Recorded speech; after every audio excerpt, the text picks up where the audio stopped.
ಪಲ್ಲವರಿಗೆ ಕನ್ನಡಿಗರ ಮೇಲೆ ಬಹಳಷ್ಟು ಸಿಟ್ಟಿತ್ತು. ವೈಜಯಂತಿಪುರದಲ್ಲಿ ಕನ್ನಡದ ಮೊದಲ ಸಾಮ್ರಾಜ್ಯವನ್ನು ಕಟ್ಟಿದಂಥ ಮಯೂರವರ್ಮ ಪಲ್ಲವರಿಗೆ ಇನ್ನಿಲ್ಲದ ಸೋಲಿನ ರುಚಿ ತೋರಿಸಿದ್ದ.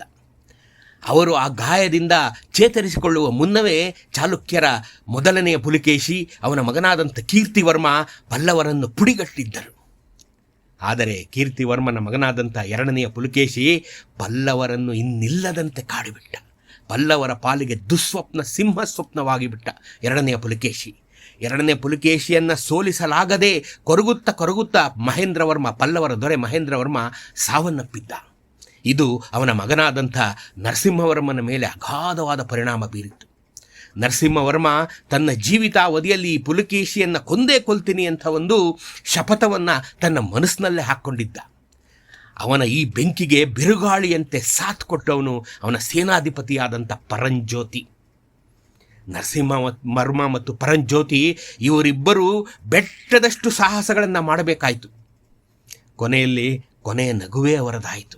ಯಾಕೆಂತಂದರೆ ಪುಲಕೇಶಿಯ ಕೊನೆಯ ಯುದ್ಧಕ್ಕೆ ಮುನ್ನ ಪುಲಕೇಶಿಯನ್ನು ತಮಿಳುನಾಡಿನ ಮಣಿಮಂಡಲದಲ್ಲಿ ಸೋಲಿಸಿದಂಥ ಪರಂಜ್ಯೋತಿಗೆ ಒಂದು ವಿಚಾರ ಸ್ಪಷ್ಟವಾಗಿ ಗೊತ್ತಿತ್ತು. ಪುಲಕೇಶಿಯ ಯುದ್ಧದ ತಂತ್ರಗಳನ್ನೆಲ್ಲ ಅವನು ಅಲ್ಲಿವರೆಗೆ ಅರೆದು ಕುಡಿದು ಬಿಟ್ಟಿದ್ದ. ಯಾವ ರೀತಿಯಾಗಿ ಇವನು ನಮ್ಮನ್ನು ಅಟ್ಯಾಕ್ ಮಾಡ್ತಾನೆ, ನಾವು ಯಾವ ರೀತಿಯಾಗಿ ಪ್ರತಿತಂತ್ರ ಹೂಡಬೇಕು ಅನ್ನೋವಂಥದ್ದನ್ನು ಚೆನ್ನಾಗಿ ಕಲ್ತ್ಕೊಂಡ್ಬಿಟ್ಟಿದ್ದ. ಹಾಗಾಗಿ ಅದೇ ತಂತ್ರವನ್ನು ಕೊನೆಯ ಯುದ್ಧದಲ್ಲಿ ಪ್ರಯೋಗಿಸಿದ. ನರಸಿಂಹವರ್ಮ ಮತ್ತು ಪರಂಜ್ಯೋತಿಯ ಜೋಡಿ ಬಾದಾಮಿಯಲ್ಲಿ ಪುಲಕೇಶಿಯನ್ನು ಎದುರಿಸಿ ಅವನನ್ನು ಕೊಂದು ಹಾಕಿತು. ಪುಲಕೇಶಿ ತನ್ನ ಕೊನೆಯ ಯುದ್ಧದಲ್ಲಿ ಹುತಾತ್ಮನಾಗಿ ಹೋದ. ಬಾದಾಮಿಯನ್ನೆಲ್ಲ ಲೂಟಿ ಮಾಡಿದಂಥ ನರಸಿಂಹವರ್ಮ ಬಾದಾಮಿ ಅಂದರೆ ವಾತಾಪಿ ಅಂತೇವಲ್ಲ, ಬಾದಾಮಿಯನ್ನು ಗೆದ್ದು ನಾನು ವಾತಾಪಿ ಕೊಂಡನ್ನಂತ ಬಿರುದನ್ನು ಧರಿಸಿದ. ಅಲ್ಲೊಂದು ಶಾಸನವನ್ನು ಹಾಕಿಸಿದ. ಸುಮಾರು ತಿಂಗಳುಗಳ ಕಾಲ ವಾತಾಪಿಯಲ್ಲಿ ನೆಲೆಸಿ ಎಂಜಾಯ್ ಮಾಡ್ದ. ಇಡೀ ಬಾದಾಮಿಯನ್ನು ಲೂಟಿ ಮಾಡ್ಕೊಂಡು ತಗೊಂಡು ಹೋದ.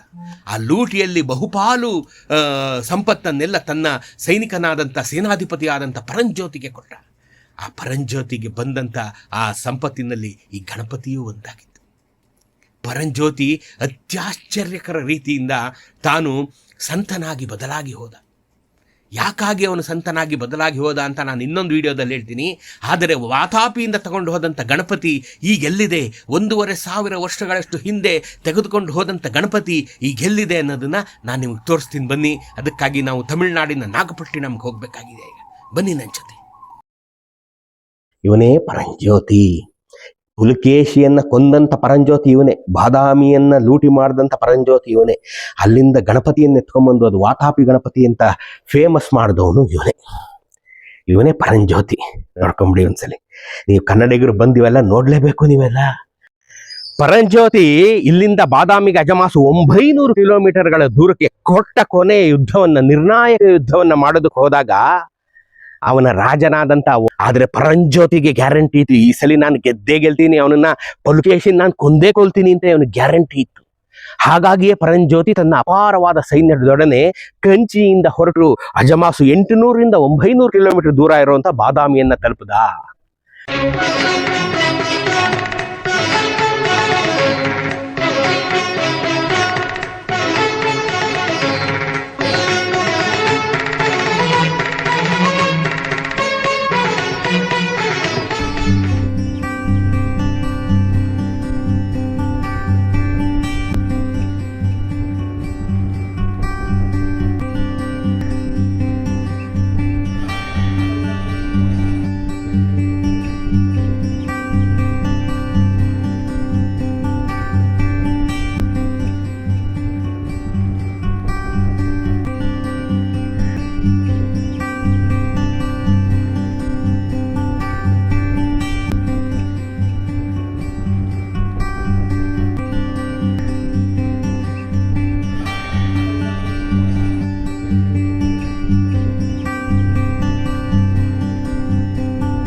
ನಮಸ್ಕಾರ ಸ್ನೇಹಿತರೆ, ಮೈಸೂರಿನ ಕಥೆಗಳಿಗೆ ಸ್ವಾಗತ ಸುಸ್ವಾಗತ. ಎಲ್ಲ ಲೈಫ್ ಎಂಜಾಯ್ ಮಾಡ್ತಾ ಇದ್ದೀರಾ ಅಂತ ಭಾವಿಸಿದ್ದೀನಿ. ನಾನು ನಿಮ್ಮ ಪ್ರೀತಿಯ ಧರ್ಮಿ. ಇವತ್ತು ನಾನು ತಮಿಳುನಾಡಿನ ಕಾರೈಕಲ್ ಹತ್ರ 1 ಅವರ್ ಡ್ರೈವ್ ಇರುವಂತಹ ತಿರುಚನ್ಕಟ್ಟನ್ ಗುಡಿ ಹೆಸರು ಮರ್ತೋಗದೇ ಇರಲಿ ಅಂತ 3 ಸಲ ಹೇಳಿದ್ದೀನಿ. ಆ ಊರು ಕರ್ಕೊಂಬಂದಿನಿ. ಐತಿಹಾಸಿಕವಾದಂಥ ಗ್ರಾಮ ಇದು. ಪರಂಜ್ಯೋತಿಯ ಹುಟ್ಟೂರು ಇದೇನೆ. ಪುಲಕೇಶಿಯನ್ನ ಕೊಂದಂತ ಪರಂಜ್ಯೋತಿಯ ಹುಟ್ಟೂರು ಇದೇನೆ. ಪರಂಜ್ಯೋತಿ ಬಾದಾಮಿಯನ್ನ ಸಂಪೂರ್ಣವಾಗಿ ಲೂಟಿ ಮಾಡಿ ಬಂದು ಅದರ ನೆನಪಿಗೆ ಕಟ್ಟಿದಂಥ ದೇವಸ್ಥಾನ. ಈ ದೇವಸ್ಥಾನವನ್ನ ನೀವು ಇನ್ನೆಲ್ಲೂ ನೋಡಲಾರಿರಿ. ಈ ದೇವಸ್ಥಾನ ನೋಡ್ಬೇಕು ಅಂದ್ರೆ ನೀವು ನೇಪಾಳಕ್ಕೆ ಹೋಗ್ಬೇಕು, ಈಶ್ವರನ ದೇವಸ್ಥಾನ ನೋಡಕ್ಕೆ. ಯಾಕಪ್ಪ ನೇಪಾಳದಲ್ಲಿ ಯಾರಿದ್ದಾರೆ? ಈಶ್ವರನ ಹೆಸರೇ ನೇಪಾಳದಲ್ಲಿ ಪಶುಪತಿನಾಥ. ನೇಪಾಳದ ಪಶುಪತಿನಾಥ. ಇವನು ಉತ್ತರ ಪಶುಪತಿನಾಥೇಶ್ವರ.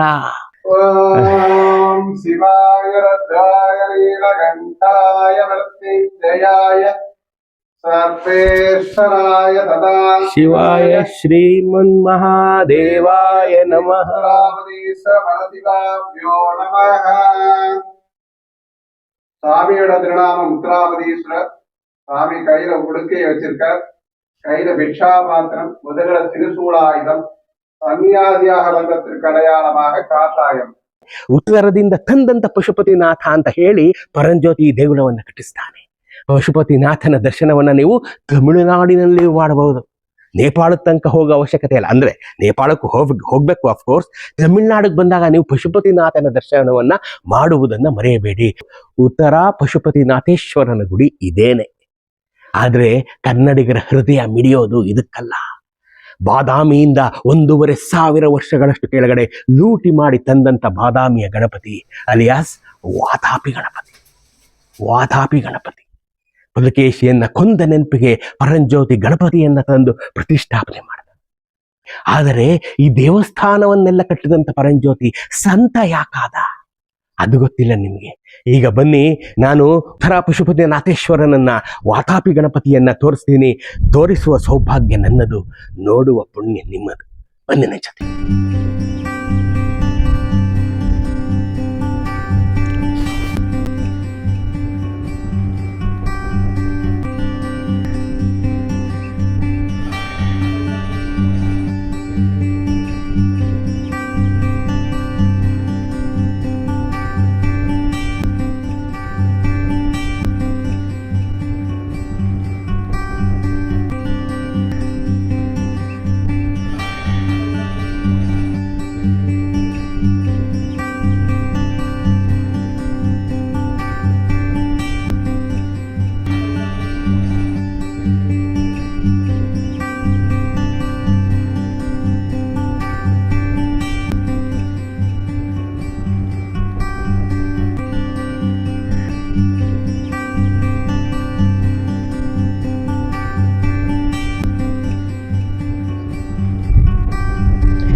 ಸ್ನೇಹಿತರೆ, ನೀವು ನೋಡ್ತಾ ಇದ್ದೀರಾ, ಇವನೇ ನಮ್ಮ ಹೆಮ್ಮೆಯ ಬಾದಾಮಿಯ ಗಣಪತಿ ಅಲಿಯಾಸ್ ವಾತಾಪಿ ಗಣಪತಿ. ಮುತ್ತುಸ್ವಾಮಿ ದೀಕ್ಷಿತರು ಈ ಗಣಪತಿಯನ್ನ ನೋಡಿಯೇ ಅವರು ವಾತಾಪಿ ಗಣಪತಿ ಭಜೆ ಅಂತ ಕೃತಿಯನ್ನ ರಚನೆ ಮಾಡಿದ್ದು.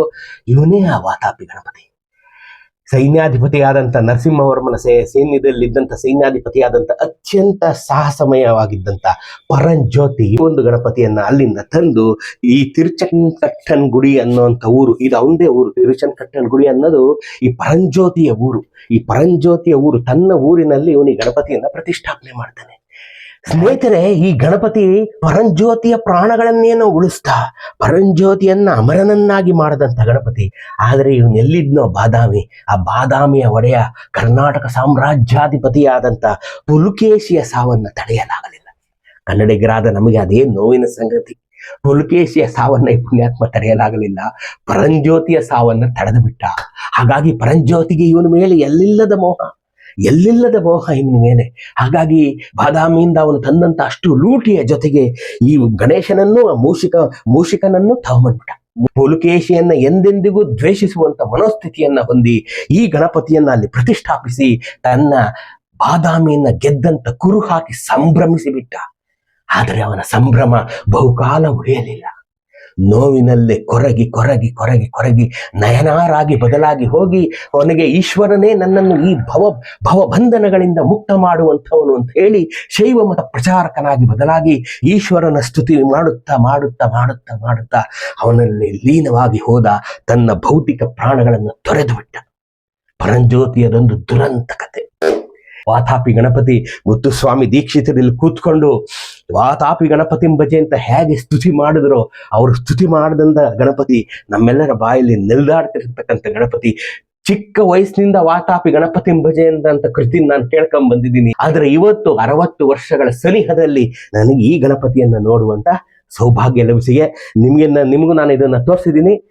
ತಮಿಳ್ನಾಡಿಗೆ ಬಂದು ನೀವು ಕಾರೈಕಲ್ಗೆ ಬಂದು ಹಾಲ್ಟ್ ಆಗಿ ಅಲ್ಲಿಂದ 1 hour ಡ್ರೈವ್ ತಿರುಚನ್ ಕಟ್ಟಂಗುಡಿ ಹೆಸರು ಜ್ಞಾಪಕ ಇಟ್ಕೊಳ್ಳಿ. ತಿರುಚನ್ ಕಟ್ಟಂಗುಡಿ ಅಲ್ಲಿ ಬಂದ್ರೆ ಗಣಪತಿ ದೇವಸ್ಥಾನ ನಿಮಗೆ ಸಿಗುತ್ತೆ. ನೋಡಿ, ಧನ್ಯರಾಗಿ. ನಮಸ್ಕಾರ. ಈ ಗಣಪತಿಯನ್ನ, ಈ ದೇವಸ್ಥಾನವನ್ನ ಪ್ರತಿಷ್ಠಾಪನೆ ಮಾಡಿದ್ಮೇಲೆ ಈ ಪರಂಜ್ಯೋತಿ ತಾನು ಸಂತನಾಗಿ ಬಿಡ್ತಾನೆ. 63 ನಯನಾರ್ಗಳಲ್ಲಿ ಇವನು 36ನೇ ನಯನಾರ ಆಗ್ಬಿಡ್ತಾನೆ. ಇವನು ಒಟ್ಟು 63 ನಯನಾರ್ಗಳು ಬರ್ತಾರೆ. ಅದರಲ್ಲಿ 36ನೇ ನಯನಾರೇ ಈ ಪರಂಜ್ಯೋತಿ.